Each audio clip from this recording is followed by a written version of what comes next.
See that right there?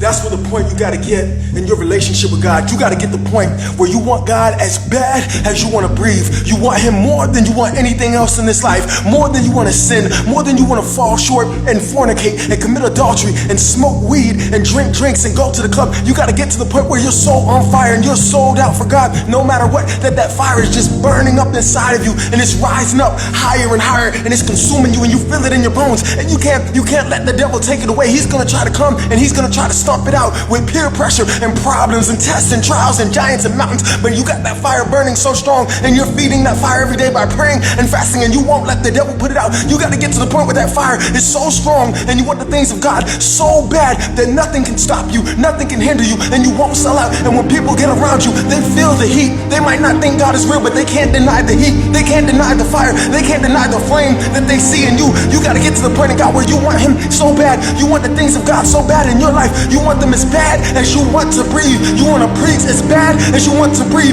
You want to be used as bad as you want to breathe. See, Marcus, why are you so fired up for God? Why are you so fired up? Because I was in the world. You got to get to the point where you realize the devil has nothing to offer you, nothing to offer you at all. I went to the club. I slept with the women. I went out there and did my thing, and it left me empty, and it'll leave you empty. Nothing can fill you like the fire of God. Nothing can consume you like the passion of God. Nothing can complete you like the fire of God. See, God, when He formed you, He created you with purpose. He created you to be used, and the devil's gonna do anything he can to hinder you, to stop you, and try to destroy you. But you gotta get to the point where your mind is made up that no matter what is going on around me, no matter who's talking about me, I don't care what they say. I don't care what's going on in the news. I'm sold out for Jesus Christ. I don't care what the rest of the world is tolerating. Nothing is gonna put out my fire. Nothing is gonna stop me. Nothing's gonna hinder me.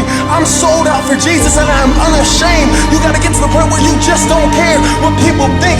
You just gotta keep your mind on God. See, David, he was anointed to be king, but before he could ever become king, before he could ever fight the giant, he had to be out in the field meditating on God, getting stronger, building up the fire. And you need to build up your fire. And no matter what you don't, let the devil put out your fire. It is time for saints to be on fire for God. You need to want the things of God better than you want to breathe. Y'all be blessed in Jesus' name. These are the last days. Look at the news. Look at the news. Look at the evil. All these things. Ebola, wars, rumors of war, men being lovers of themselves. God prophesied it years ago in His word. He's coming soon. He's coming soon. It is your job. This world is like a dark alley, and you're that light pole. See, people might not think that God is real, but they're gonna know there's something's different about you. I know that people know.